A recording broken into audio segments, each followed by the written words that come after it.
Football মাঠে free kick মানেই যেন আর্জেন্টাইনদের রাজত্ব। ফ্রি কিকে বিশ্ব চ্যাম্পিয়নদের ফুটবলাররা রাজা মহারাজা সবই, কেননা লিওনেল মেসির পর এবার ফ্রি কিকে রাজত্ব করছেন জুলিয়ান আলভারেস। লা লিগার শুরুর ম্যাচে ডি বক্সের বাইরে থেকে ফ্রি কিকে করলেন দৃষ্টিনন্দন এক গোল। স্পাইডারম্যান এমন ফ্রি কিক নেওয়া শিখেছে লিওনেল মেসির কাছ থেকে, অকপটেই জানিয়ে দিয়েছেন সেইটা।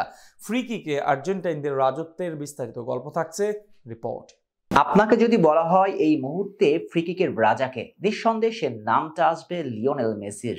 না, শুধু মেসি নন, এই মুহূর্তে ফ্রি কিকে ফুটবল দুনিয়ার রাজা মহারাজা সবই আর্জেন্টাইনরা।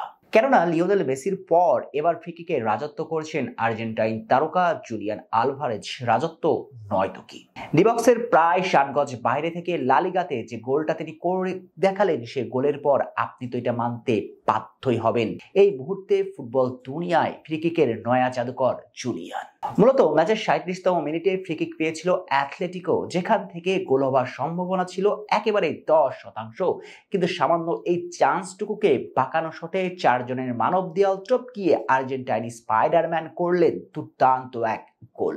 এটা নিয়ে ক্যারিয়ারে 3 নম্বর ফ্রি কিক গোলটি করলেন এই তারকা। অবশ্যই 3 গোলই তিনি ইউরোপের মঞ্চেই করেছেন, যার প্রথমটি ছিল ম্যানচেস্টার সিটির জিআরসিতে। এরপর 2024-25 মৌসুমে রিয়াল বেটিসের বিপক্ষে মনোমুগ্ধকর এক ফ্রি কিক গোল করেছিলেন আলভারেজ। আর নয়া সিজনের শুরুতে স্প্যানিয়লের বিপক্ষে করলেন জাদুকরী ফ্রি কিক গোল।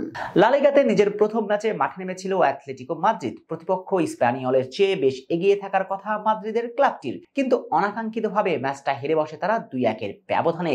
তবে ম্যাচ হারলেও আলো কুড়িয়েছেন একাই জুলিয়ান আলভারেজ। আলো কুড়াতে কম যাননি আরেক তারকা থিয়াগো আলমাডা। লা লিগাতে অভিষেকের দিনে নিজের সর্বোচ্চটা নিংড়ে দিয়ে লড়েছেন, বুঝিয়েছেন আগামী দিনে এই লা লিগা হবে তার রাজত্বের মঞ্চ। এদিন ম্যাচ শুরু থেকে হাড্ডাহাড্ডি ফুটবল খেলতে থাকে দুই দল। যদিও ডিয়েগো সিমোনের চিরায়ত ডিফেন্সিভ স্ট্র্যাটেজি মাথা ব্যথার কারণ ছিল অ্যাথলেটিকো মাদ্রিদ সমর্থকদের, হয়েছেও সেটাই। ম্যাচের প্রথম 30 মিনিট ছিল গোল শূন্য, কিন্তু ম্যাচের 37তম মিনিটে আলভারেজ জাদুতে 1-0 লিডে বিরতিতে যায় অ্যাথলেটিকো। বিরতি থেকে ফিরে এসে নিজেদের আধিপত্য বিস্তার করতে থাকে স্বাগতিকরা। ম্যাচের 70 মিনিট পর্যন্ত ধরে রেখেছিল লিড, কিন্তু এরপরই তারা ভেঙে যায় তাসের গুটির মতো। 1-0 এগিয়ে থাকা ম্যাচ 84 মিনিটে চোখের পলকে হয়ে যায় 2-1। তাতে পরাজয় নিশ্চিত হয় তাদের।